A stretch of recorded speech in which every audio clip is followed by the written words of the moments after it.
El 13 de diciembre de 1907, una cuadrilla del Ministerio de Agricultura hizo un descubrimiento que cambiaría la economía argentina. Perforando un pozo en Comodoro Rivadavia en busca de agua, hallaron petróleo. Claro que este descubrimiento no fue casual. Cada una de estas perforaciones eran evaluadas para aprovechar futuros emprendimientos. Aunque ya en la década de 1880, la compañía mendocina de petróleo de la familia Fader intentó la explotación de hidrocarburos, es en 1907 cuando comienza la producción continua y sostenida en el país. De esta manera, Argentina hacía su ingreso en la revolución energética del siglo XX. La primera perforación en Comodoro Rivadavia se hizo en 1903, pero el pozo debió ser abandonado tras un accidente. Durante mucho tiempo se discutió si efectivamente buscaban agua o iban detrás del petróleo. 4 años más tarde, el ingeniero Enrique Hermite, a cargo de la División Minas, Geología e Hidrología del Ministerio de Agricultura, retomó las perforaciones. Lo que encontró superó todas las expectativas.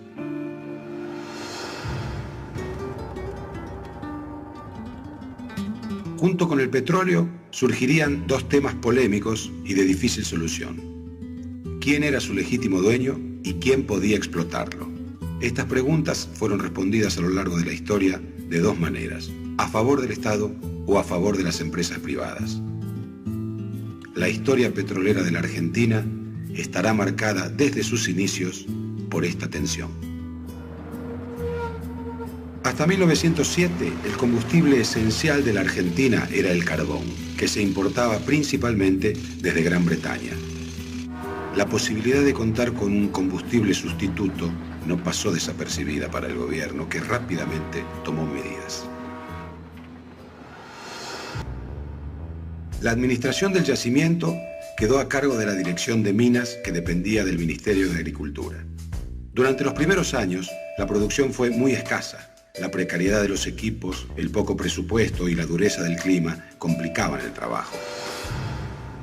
Desde Buenos Aires, la explotación era vista como un proyecto experimental, casi una excentricidad. Pocos eran conscientes de que estaban construyendo lo que sería la primera empresa petrolera estatal del mundo.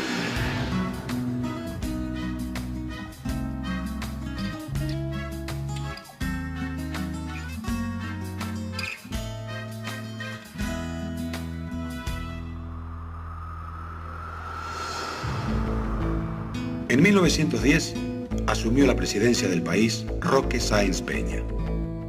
Una de sus primeras medidas fue decretar que la explotación petrolera en la zona de reserva la haría el Estado.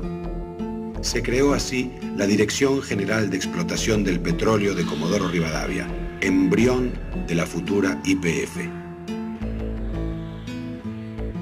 La comisión administradora estaba presidida por el ingeniero Luis Augusto Huergo, de la que también formaba parte Enrique Hermite, 2 nombres fundamentales en la historia del petróleo argentino. La posición del ingeniero Huergo en ese documento es, no, la propiedad del recurso es del Estado Nacional y el Estado Nacional debe explotar esto por una compañía nacional para frenar el interés que iban a tener otras compañías internacionales de venir a localizarse en esta zona para tratar de explotar el recurso. Y otro dato de ese memorando que lo hizo famoso y que lo convirtió a la larga en un documento muy importante para las corrientes más nacionalistas tanto de Argentina como de América Latina en materia de petróleo, fue que él ahí hizo una denuncia muy fuerte contra los trusts, o sea, los grandes monopolios internacionales de petróleo. En marzo de 1916 se realizó la primera elección bajo la ley Sáenz Peña, que otorgaba a los hombres el voto universal, secreto y obligatorio. Resultó elegido Hipólito Yrigoyen, líder de la Unión Cívica Radical. Para entonces, la explotación estatal de Comodoro Rivadavia se encontraba consolidada, con capacidad e infraestructuras suficientes para sostener una producción regular. Hipólito Yrigoyen asumió la presidencia el 12 de octubre de 1916. Fue el primer gobernante elegido por el voto popular que puso fin al dominio de los conservadores que gobernaban el país desde 1880. La economía argentina estaba sufriendo el impacto de la guerra en Europa. Su gobierno enfrentó una importante crisis de abastecimiento de energía, extremadamente dependiente del carbón inglés. Ante semejante panorama era clave continuar impulsando la producción petrolera local. Yrigoyen intentó, sin suerte, que el Congreso aprobara algunas medidas, entre ellas conseguir mayor financiación para Comodoro. Las relaciones entre su gobierno y la comisión administradora se deterioraban rápidamente por fuertes discrepancias con respecto a las políticas que se implementarían. La gran huelga general que se desató a fines de 1917 en Comodoro provocó el fin de la comisión. Con el fin de la guerra, un nuevo fenómeno impulsó la industria petrolera, el automóvil. Nacían millares de nuevos consumidores y las principales empresas americanas y europeas expandían sus fronteras en busca de reservas para satisfacer los rugientes motores. En Argentina, sin ir más lejos, había cerca de 68.000 vehículos que consumían 2/3 del total de naftas en Sudamérica. Un mercado más que apetecible. Por si fuera poco, en octubre de 1918 se descubrió petróleo en Plaza Huíncul, territorio nacional a 125 kilómetros de Neuquén. Las compañías internacionales se lanzaron al negocio de la explotación de petróleo en Argentina. Toda la renta petrolera era para el sector privado. Y tampoco en esos años, antes de 1930, se pagaba impuesto a las ganancias en Argentina. O sea que era un negocio redondo. Por eso, ya desde la década del 20, en ese caso el presidente Alvear y sus ministros, intentan cambiar la legislación petrolera, porque todos eran conscientes de que allí había una renta que, al menos en parte, tenía que ser para el Estado.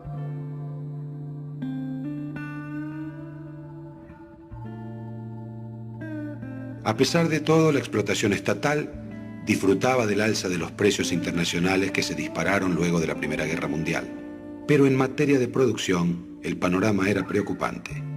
El yacimiento de Comodoro, perforado sin cuidado a lo largo de más de 10 años, perdía presión y su rendimiento comenzaba a declinar. Era necesario perforar más pozos para mantener los niveles de producción. Mientras la rentabilidad disminuía, los gastos aumentaban. La administración estatal del petróleo entró en una profunda crisis política. La respuesta de Yrigoyen fue la creación por decreto, el 3 de junio de 1922, de la Dirección General de Yacimientos Petrolíferos Fiscales, bajo la dirección de Eudoro Vargas Gómez. La futura petrolera estatal ya tenía un nombre: YPF.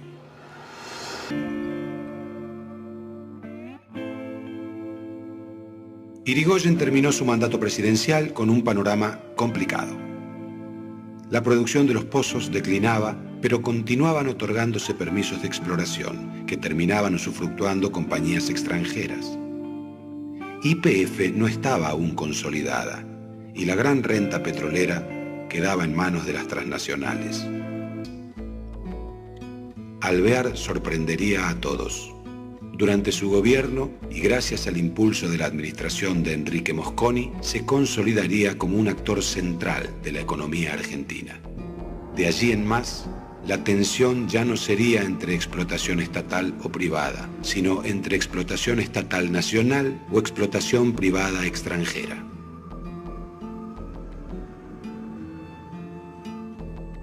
Hijo de un ingeniero italiano que llegó al país contratado para la construcción de los ferrocarriles, en 1920 Mosconi se hizo cargo del servicio aeronáutico del ejército. En esa función se enfrentó por primera vez con el poder de los trusts petroleros. Huico, la empresa que vendía los productos de la Standard Oil, se negó a venderle combustible si no era mediante un pago al contado. En ese momento Mosconi tomó una decisión que cambiaría su historia y la del petróleo argentino. Allí, En el mismo escritorio me propuse, juramentándome conmigo mismo, cooperar por todos los medios legales a romper los trusts. Sus políticas en YPF cumplirían con este juramento. En los primeros años de la gestión de Mosconi, la producción creció a un ritmo del 21% anual. Aquel ansiado anhelo de autoabastecimiento de combustible parecía estar cada vez más cerca. A mediados de los años 20, YPF dio un paso fundamental en la historia del petróleo argentino. Construyó su primera refinería. Hasta ese momento la petrolera estatal lideraba la producción de crudo, pero su actividad era prácticamente nula en la refinación y la comercialización de combustibles. La mayor parte de las ganancias de este negocio se las llevaban las multinacionales extranjeras como la Standard Oil y la Shell, que dominaban el mercado de las naftas y el queroseno. Actividad en la que la empresa estatal prácticamente no participaba. Las compañías privadas, que en muchos casos utilizaban el petróleo extraído en el país, se opusieron a la nueva refinería estatal. En la medida en que YPF ingresara al mercado del refinamiento y la venta al público, sus intereses se verían atacados. Con la construcción de la refinería, YPF podía participar en todas las fases de la comercialización del petróleo. Dejó de vender crudo a otros refinadores y empezó a comercializar sus propios productos. En abril de 1928, Irigoyen fue elegido presidente por segunda vez. Un año más tarde, llegarían malas noticias del exterior. Una brutal caída en la bolsa de Nueva York haría tambalear a la economía mundial. A partir de la crisis financiera, el modelo agroexportador que había ubicado a la Argentina entre los primeros países proveedores de materia prima del mundo entraría en un periodo de decadencia. Como si fuera poco, la situación política del presidente se agravaba. Con casi 80 años, el caudillo radical ya no era el mismo, y la situación de la Argentina y el mundo eran muy diferentes a los de los años de su primera presidencia. En septiembre de 1930, el gobierno de Irigoyen finalmente cae. Un golpe de Estado, liderado por el general José Félix Uriburu, rompe por primera vez la legalidad democrática e inaugura una triste etapa de nuestra historia signada por las intervenciones militares. El irigoyenismo denunció las relaciones entre los golpistas y los intereses petroleros, especialmente la norteamericana Standard Oil.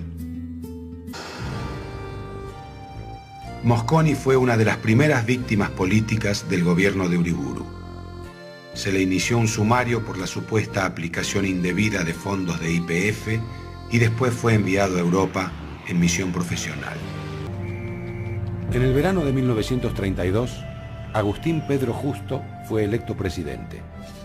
Terminaba así la dictadura del general Uriburu y comenzaba la era del fraude patriótico. Es la llamada década infame. A poco de asumir, el presidente Justo designó al ingeniero Ricardo Silveira para que se desempeñara al frente de YPF. Silveira ocuparía el cargo durante 11 años. Continuaría la obra de Mosconi, fortaleciendo la política petrolera estatal en un contexto de crisis económica mundial. El crecimiento fue explosivo. En 1938 se descubrió en Tupungato un gran yacimiento. Un año después se sumó el hallazgo de petróleo en Lunlunta. Para fines de la década de los 30, la empresa empleaba a casi 1000 personas solo en Mendoza. En 1941, la provincia generaba el 24% de la producción de YPF. Los hallazgos en Mendoza serían la clave de la consolidación de la empresa estatal durante los años 30. Silveira impulsó contratos similares con Santa Fe, San Juan, Jujuy, San Luis y Córdoba. Se hicieron estudios geológicos, pero no tuvieron éxito. La pelea importante por el petróleo argentino se dio en Salta, contra la Standard Oil, la petrolera más grande del mundo. Durante el gobierno de Uriburu, el interventor de Salta había firmado un contrato de explotación a favor de la Standard Oil. Ese contrato fue anulado, pero en marzo de 1932, la Corte Suprema ratificó las concesiones en territorio salteño. YPF contraatacó negociando otro contrato que bloqueaba el avance de la Standard. Este nunca entró en vigencia debido a que el Parlamento salteño impuso condiciones inaceptables para YPF. Salta contraatacó y firmó entonces un nuevo acuerdo con la Standard Oil que, sin perder tiempo, comenzó a construir un oleoducto y montó campamento en Tartagal. La pelea parecía perdida para YPF.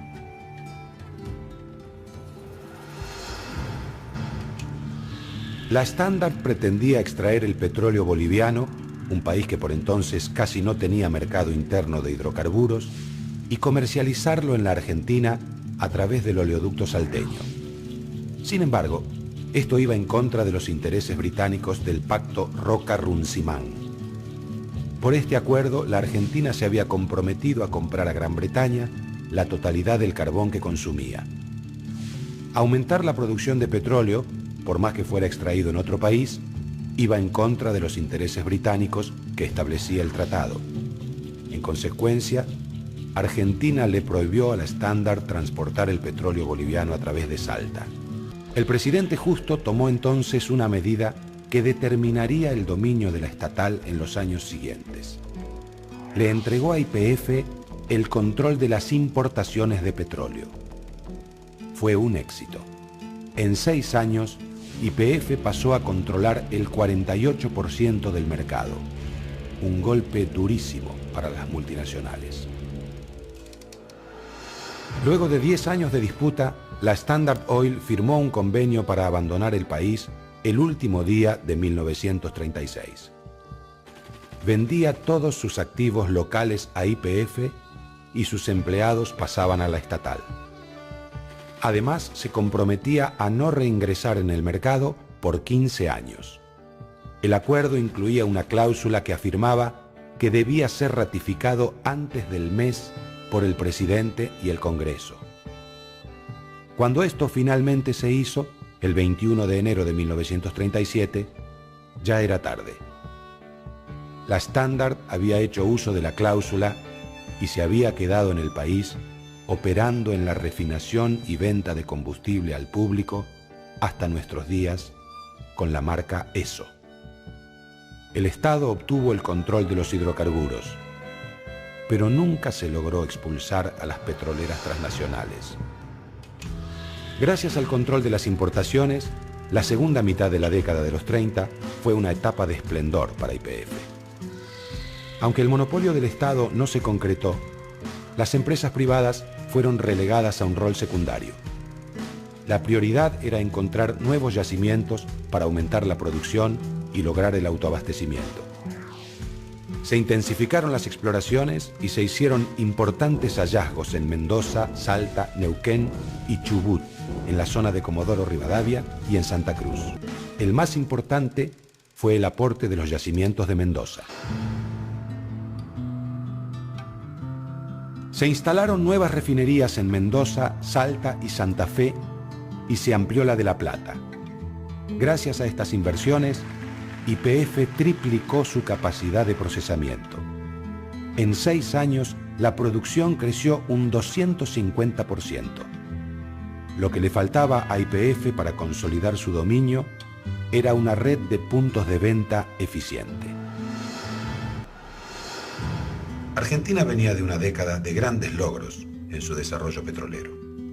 Ricardo Silveira, que dirigía YPF desde 1932, había continuado la obra de desarrollo iniciada por Mosconi con mucho éxito.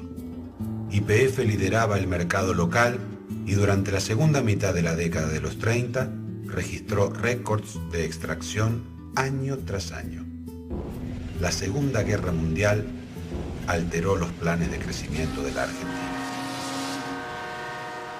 A causa de la guerra, el comercio internacional de combustibles se restringió y nuestro país entró en emergencia energética. Durante la crisis, el presidente Castillo tomó una medida que sería decisiva en el desarrollo energético. Expropió la compañía primitiva de gas de capitales británicos que abastecía a Buenos Aires.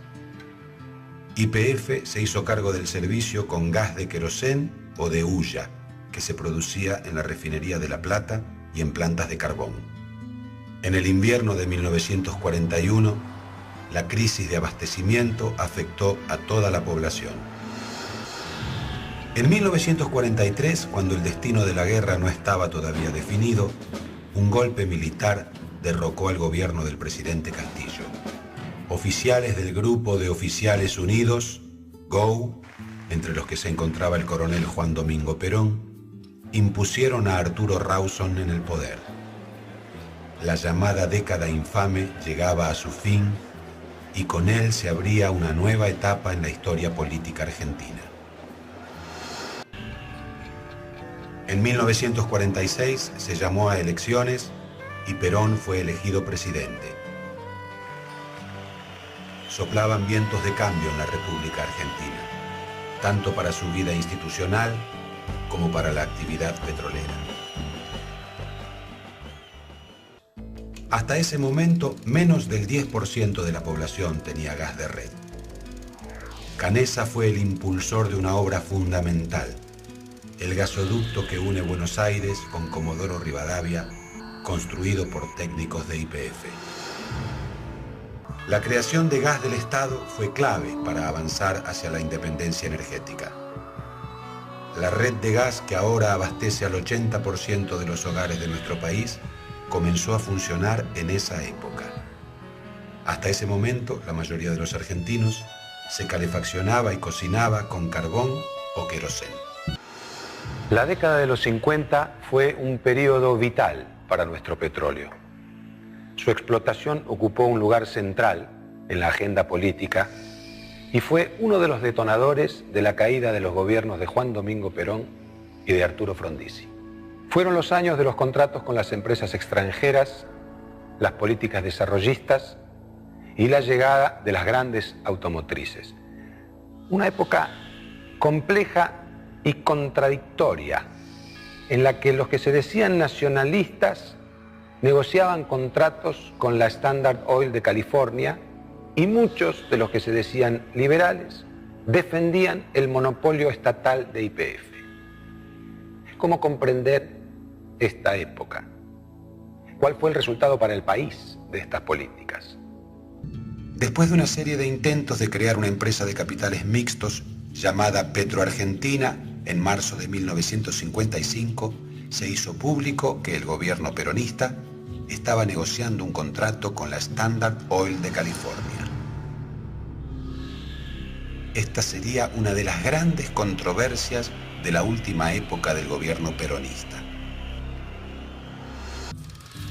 El contrato otorgaba derechos exclusivos de exploración y producción en una extensa área de 49.800 kilómetros cuadrados en Santa Cruz durante un plazo de 40 años. La compañía, a su vez, se comprometía a invertir en exploración durante los primeros 4 años. El contrato con la California fue uno de los detonantes de la ofensiva política contra Perón. El 16 de junio de 1955, una escuadra de aviones de la Marina de Guerra bombardeó la Casa Rosada con la intención de derrocarla. Este hecho impidió la ratificación del acuerdo. Perón incorporó modificaciones en los puntos más cuestionados, pero continuó con las negociaciones con la California. A la hora del balance, la gestión petrolera de la Revolución Libertadora fue pobre. No logró reactivar la industria a través de YPF y el incremento de los ingresos de la empresa estatal, causado por los aumentos de precios de los combustibles, se licuó con la inflación, que fue muy alta durante el periodo. En 1958, la Revolución Libertadora llamó a elecciones. Fue electo presidente el radical Arturo Frondizi con el apoyo del peronismo proscripto. Su programa petrolero fue uno de los pilares de la plataforma electoral. Si bien su figura había crecido con las críticas al régimen peronista, sus políticas no serían muy diferentes. Para acelerar la producción en sus propios yacimientos, YPF firmó además con 3 compañías extranjeras. Los contratos preveían la perforación de 2.100 pozos en la zona de Comodoro Rivadavia. La estrategia produjo un aumento inmediato de la actividad. En 1960 había 102 equipos de perforación en Argentina, cifra solo superada por Canadá y por Estados Unidos.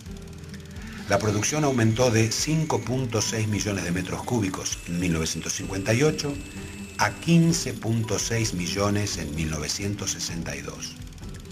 Por primera vez, la meta histórica del autoabastecimiento se había alcanzado. Pero estos éxitos no fueron suficientes. La oposición y los sindicatos se opusieron a la política de contratos directos sin licitación, y Frondizi fue acusado de traicionar sus promesas de campaña. En marzo de 1962, el gobierno fue derrocado por un nuevo golpe militar. A partir de entonces, la historia del petróleo argentino tomaría un sinuoso camino signado por el deterioro de YPF y por un predominio ascendente del capital privado.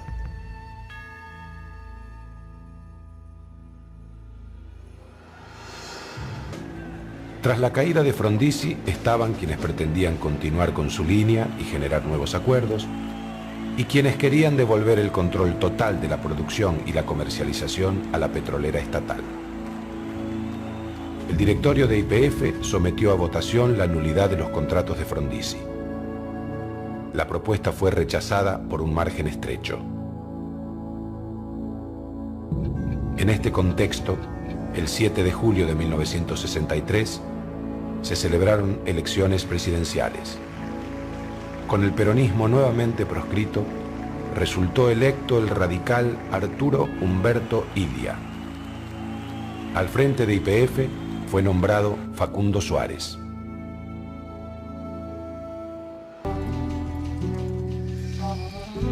A poco de asumir, Ilia declaró los contratos nulos de nulidad absoluta por decreto. Todas las actividades de las empresas privadas quedaron en manos de YPF. Durante el gobierno de Ilia, la actividad petrolífera decayó dramáticamente. A mediados de 1970, como consecuencia de una gran crisis social y política, Onganía fue reemplazado por otro militar, el general Roberto Levingston. Al frente del Ministerio de Economía fue nombrado Aldo Ferrer, un economista de orientación desarrollista. La política petrolera tomó un sesgo más nacionalista y dejaron de firmarse nuevos contratos con empresas privadas. Se le dio a YPF el monopolio de la importación de crudo, una medida que había resultado eficiente para controlar el mercado en los años 30. En marzo de 1973, el sucesor de Levingston, el general Alejandro Agustín Lanusse, llamó a elecciones. Luego de 17 años de proscripción, un candidato del peronismo fue electo presidente, Héctor Cámpora, quien renunció a menos de 2 meses de haber asumido y llamó nuevamente a elecciones.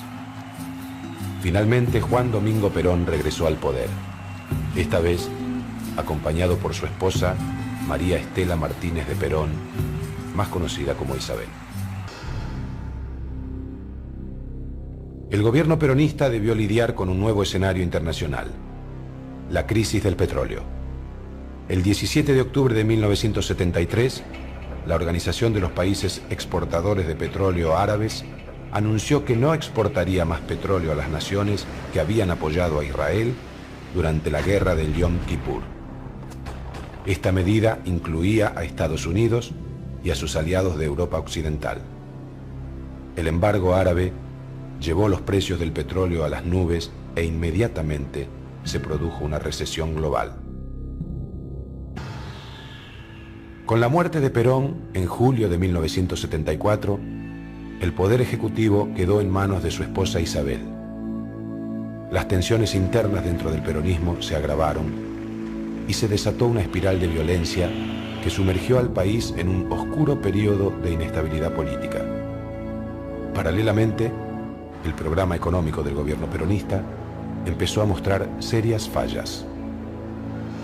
En agosto de 1974, la presidenta decretó la nacionalización de las bocas de expendio de combustibles. Esta medida asignó la totalidad del mercado a YPF y desplazó a ESSO y a Shell sin ofrecerles indemnización alguna. Para 1975, el gobierno de Isabel Perón estaba muy debilitado. Los enfrentamientos entre las organizaciones armadas revolucionarias con la AAA y el ejército recrudecían. La inestabilidad política y económica impactaban directamente en el sector petrolero. La perforación de pozos exploratorios, que había alcanzado un máximo de 157 en 1971, cayó a 84 en 1975. Ese era el contexto cuando, el 24 de marzo de 1976, un nuevo golpe militar, liderado por el general Jorge Rafael Videla, derrocó a Estela Martínez de Perón y tomó el poder. Ese día comenzó uno de los periodos más oscuros de la historia argentina. La historia del petróleo acompañaría los vaivenes políticos. En 1977, el gobierno militar modificó la estructura jurídica de YPF, convirtiéndola en una sociedad del Estado. El objetivo era darle una mayor independencia comercial y financiera para que pudiera competir con las privadas. Al frente de la empresa se nombró a Raúl Ondartz. Ondartz intentó reorganizar la empresa, redujo la cantidad de personal y la defendió frente a las autoridades económicas que le imponían precios de venta. En términos de producción, la estrategia de Ondartz tuvo éxito. Entre 1976 y 1980, la extracción de crudo aumentó un 23% y superó los 28 millones de metros cúbicos. El aporte de los contratistas privados que trabajaban para YPF fue importante.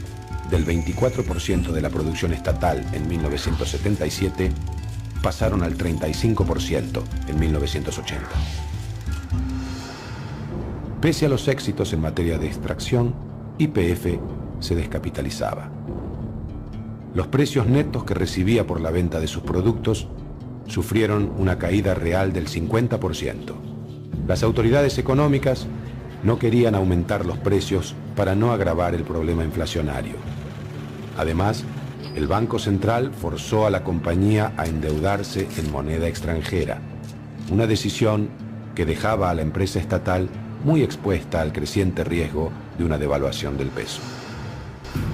A fines de 1980, YPF debía 4.870 millones de dólares. Casi la totalidad de la deuda era en moneda extranjera. El gobierno incluso llegó a utilizar a YPF para endeudarse en el exterior y traer dólares al país para aumentar el nivel de reservas. En marzo de 1981, Videla fue reemplazado por el general Roberto Viola. Ese año se vivió una gran crisis económica y las fuertes devaluaciones destruyeron la situación patrimonial de YPF. Los precios de venta de la petrolera nacional quedaron nuevamente rezagados y la empresa tuvo grandes pérdidas. Su deuda se duplicó y a fines de 1981 era equivalente a casi 2 años de ventas. En 1982, una escandalosa resolución del Banco Central a cargo de Domingo Cavallo nacionalizó la deuda de los sectores privados, la cual permitió a estas empresas licuar sus deudas en dólares y convertirlas a moneda local. YPF, al ser una sociedad del Estado, no pudo acceder a este beneficio. En abril de 1981, el ingeniero Carlos Benaglia, que había sucedido a Ondartz en la presidencia de YPF, fue reemplazado por el general Guillermo Suárez Mason. Su gestión de casi un año agravó los problemas financieros y aumentó la corrupción. El 11 de diciembre de 1981, Viola fue reemplazado por Leopoldo Fortunato Galtieri. En un contexto de fuerte deterioro de la situación política y económica, Galtieri encabezó la aventura militar llamada Operación Rosario, que consistía en recobrar por la fuerza las Islas Malvinas. Después de la derrota de Malvinas, el gobierno militar tuvo que entregar el poder. Antes de retirarse, el gobierno militar, en manos del general Reinaldo Viñone, aprobó una polémica renegociación de los contratos de explotación firmados años antes. Las empresas no habían cumplido los objetivos de producción y las fuertes devaluaciones habían afectado seriamente su rentabilidad. Una vez más, la renegociación de los contratos favoreció a las empresas privadas y perjudicó a YPF. Paradójicamente, el final del gobierno militar encontraba la industria prácticamente autoabastecida en materia de petróleo. Esto no se debía a aumentos de la producción, sino a un estancamiento en el consumo, resultado del pobre desarrollo económico del país. El 10 de diciembre de 1983, Raúl Ricardo Alfonsín asumió la presidencia de la Nación. Su gestión petrolera estuvo fuertemente condicionada por la crítica situación económica heredada de la dictadura. Para revertir las tendencias negativas de la producción y de las reservas, en 1985, el gobierno decidió incorporar al capital privado. El presidente Alfonsín realizó un viaje a los Estados Unidos. En Houston, corazón de la industria petrolera norteamericana, se reunió con cerca de 50 ejecutivos de las principales compañías. A comienzos de 1988, el ministro Terráneo y el economista Daniel Montamat, quien estaba al frente de YPF, idearon el Petroplan. Los coletazos de esta propuesta generaron diversas reacciones, como la renuncia del secretario de Energía Jorge Lapeña, que era partidario de mantener YPF en el centro de la industria. El Petroplan no llegó a ponerse en práctica. El deterioro político del gobierno de Alfonsín, minado por alzamientos militares, huelgas y la crisis hiperinflacionaria de 1989, obligó a adelantar el traspaso de poder. Como el resto del Estado argentino, YPF parecía haber tocado fondo y se imponían profundos cambios estructurales. En medio de la crisis, asumía un nuevo gobierno y comenzaba una década clave para las empresas estatales. Se abría un nuevo capítulo en la historia del petróleo argentino.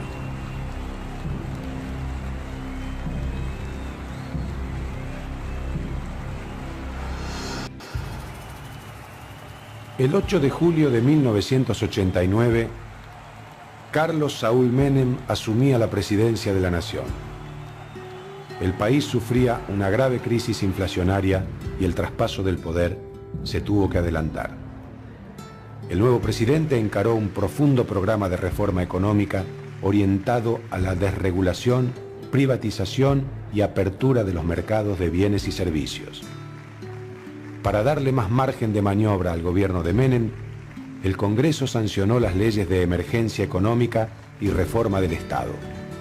El sector petrolero y fundamentalmente YPF sentirían directamente el impacto de estas medidas. Todo el proceso estuvo salpicado de sospechas de corrupción y favoritismo.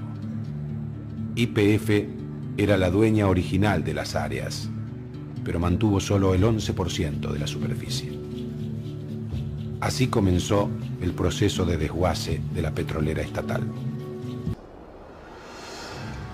En 1991 se puso en marcha el Plan Argentina, orientado a la exploración que establecía el acceso a las áreas con potencial petrolero en igualdad de condiciones para todas las empresas. YPF no tenía ningún privilegio frente a las privadas. Todo el territorio en continente y en la plataforma submarina se pasó a licitar cada 2 meses. La empresa que ofrecía un compromiso de inversión mayor recibía un permiso para explorar la zona por 2 o 3 años. En el caso de producirse un descubrimiento, el inversor recibía una concesión de explotación por 25 años que se podía extender otros 10. Estaban obligados a pagar regalías por el 12% de lo que producían. De esta manera YPF perdía todas las ventajas y privilegios que la habían hecho una empresa líder y se preparaba el terreno para su total privatización. El proceso de privatización se inició a mediados de 1990 con la llegada de José Estensoro a la presidencia de YPF. A los pocos meses, el presidente Menem, nuevamente por decreto, la convirtió en una sociedad anónima. Así se inició una reestructuración total de la empresa. En 3 años, YPF se desprendió de 3 refinerías, terminales marítimas, la flota de mar y aviones por más de 2.000 millones de dólares. También se encaró un proyecto de tercerización de servicios. La planta se redujo de 50.000 a menos de 10.000 empleados.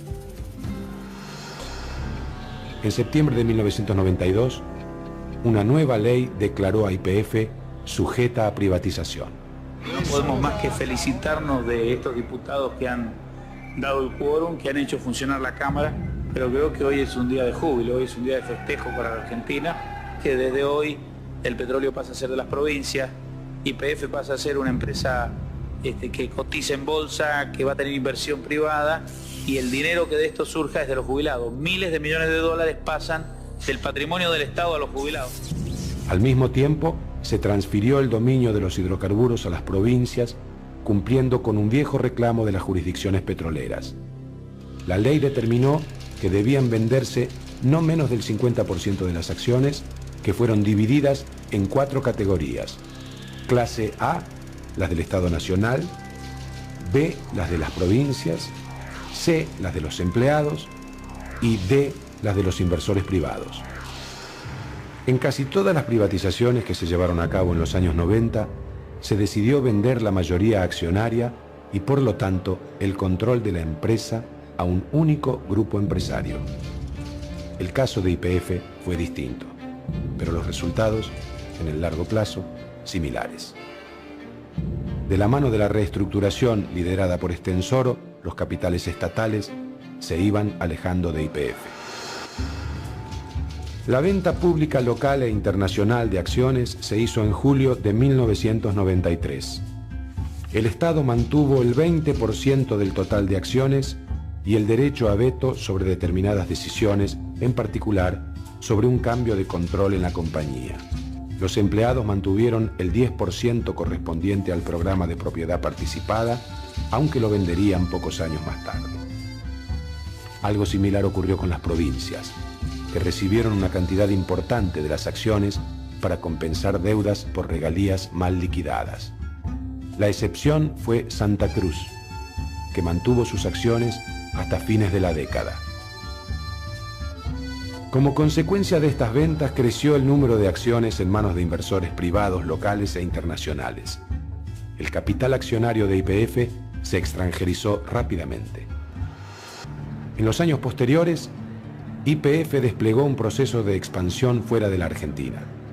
Hizo inversiones en países vecinos, Bolivia, Chile, Brasil, y adquirió una compañía estadounidense, Maxus, con activos en diversas regiones petroleras del mundo. La idea de una YPF privada argentina avanzaba, pero en 1995 José Estensoro muere en un accidente de avión, lo que significó un duro golpe para el proyecto. La otra gran empresa nacional de hidrocarburos, Gas del Estado, también fue privatizada inconstitucionalmente con el bochornoso voto del diputrucho menemista.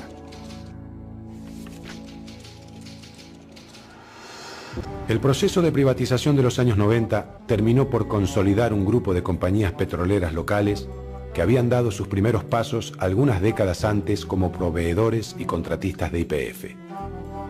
Pérez Companc, Bridas, Astra, Petrolera San Jorge, Plus Petrol y Tec Petrol pasaron a ocupar un rol más importante.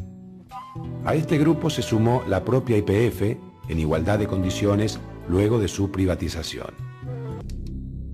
Al finalizar la década de los 90, la industria petrolera argentina estaba completamente privatizada y en manos extranjeras.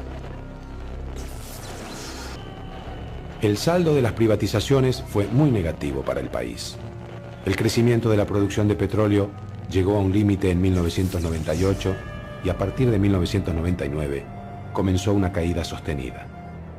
Los principales yacimientos han declinado en su producción, lo que hace que casi no queden grandes saldos exportables como en los años 90. Como ocurriera durante todo el siglo XX, el sector energético entró en crisis una vez más.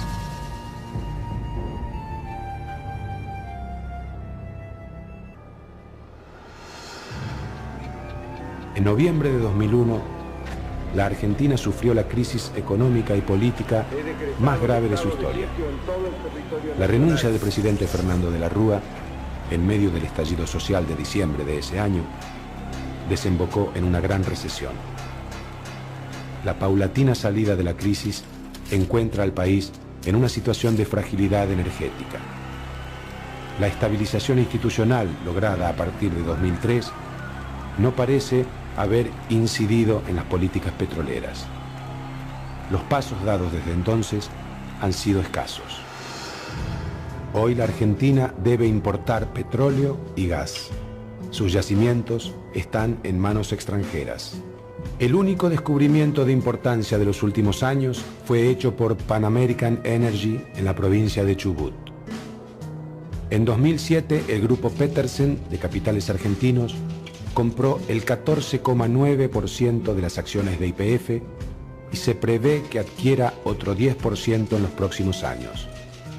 Sin embargo, también en 2007 fue renovado el contrato con Pan American Energy en Cerro Dragón hasta el año 2047.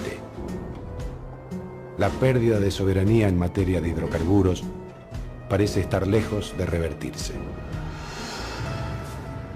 El futuro energético del país parece estar orientado a la integración con los países productores del Mercosur, como Venezuela, Bolivia y Brasil. El desarrollo de biocombustibles, como el biodiesel y el etanol, podría ser una alternativa para sustituir a los hidrocarburos. Otra opción es la reactivación del desarrollo de la energía nuclear, como se está dando en muchos países de Europa. Durante el siglo XXI, la energía será aún más importante de lo que fue en el siglo XX. Recuperar la soberanía energética y generar políticas sustentables es uno de los grandes desafíos para los gobiernos por venir.